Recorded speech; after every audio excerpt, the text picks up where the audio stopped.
I've got one of the two deck boxes here from a 65-foot Alden motor sailor hawksbill, and I've taken it all apart and put it back together again and glued the corners back together and actually rebuilt it.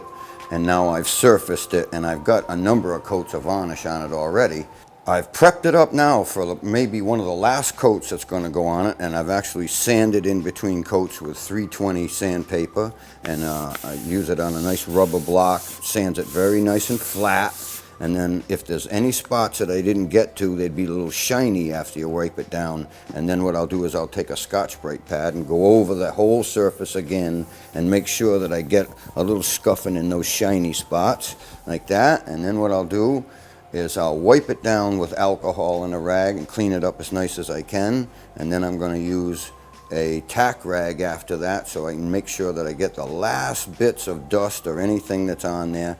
I've got the thing in a dust-free environment here, and I've vacuumed the room and cleaned the walls, and I'm going to actually roll and tip this varnish on here myself, because these first 5 or 6 coats that I put on here, I've actually done it with a brush. So I had a little difficulty getting all the way around the box without having a run or any little problems like that. And it really hasn't caused me any problems in the end, but I've got it prepped up very nicely now for that last coat, and I want to make sure that I can race around here nice and quickly and make sure that I don't get too much varnish in any one area, which is what happens with a person who's not a professional varnisher. You have to concentrate on not getting too much varnish in this area and too little over here. So this area could possibly run, or you could get dry spots over here. So the easiest way for me would be with a 4-inch foam roller. And what that's designed to do is to distribute it properly, and then I'm going to pick up a nice Badger hairbrush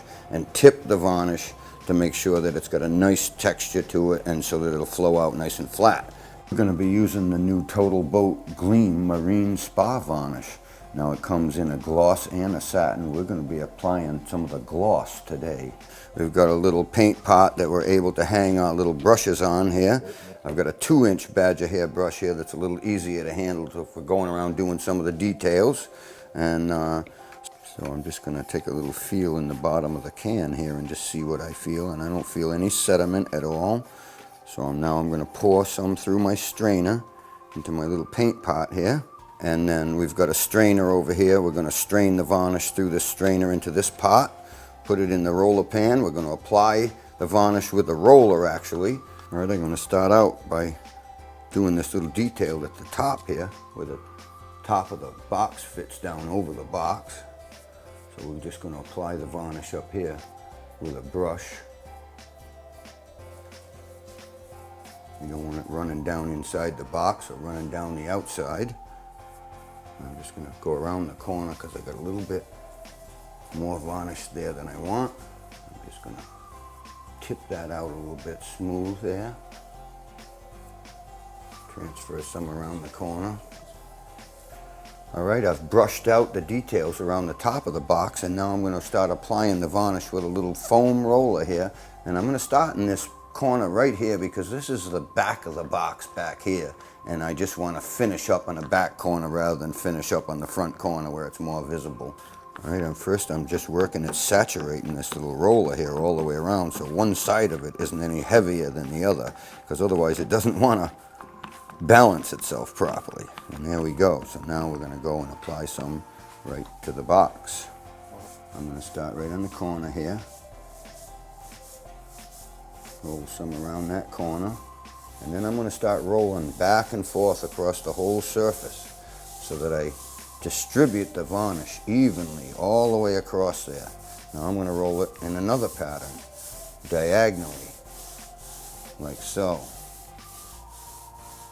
Now the roller creates little air bubbles, and that's one of the reasons why we want to tip it out afterwards, to knock down all the air bubbles. When you're rolling and tipping either paint or varnish, it's important to remember that you've got to keep moving.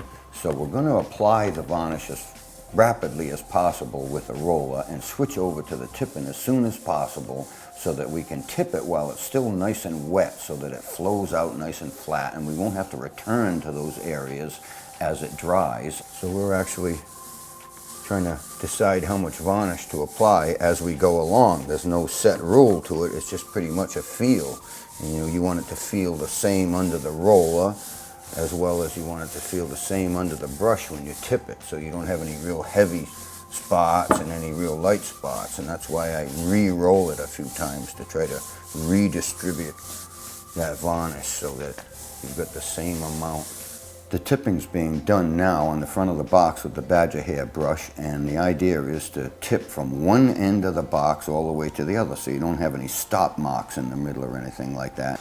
And the distribution's been done in front of me with the roller, so I don't have to move the varnish around very much. I'm just looking to flatten it out, knock the bubbles out of it. So I'm coordinating my vision with the height of the light so that I get a nice reflection off the varnish so that I can see exactly what I'm doing with the brush. I'm not doing it without being able to see the reflection of the light in the box. So this varnish is rolling on so well that on the front of the box I only rolled a third of the box, but on this back of the box here I've just rolled out half the length of the box with one roller full here, just like that. Now that would be pretty tricky to distribute that as evenly as that with a brush. You know, quite a bit of varnish squeezed out of the roller up here, so I'll just go pick that back up again and move it down.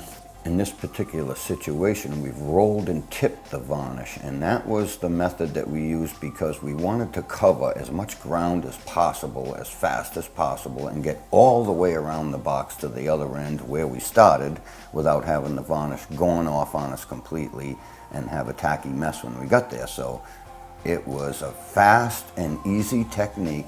Now, in other situations with more detail, you would just be applying the varnish with a brush. It can also be sprayed. Stay tuned for more tips and tricks on rolling and tipping paints and varnishes in our upcoming videos.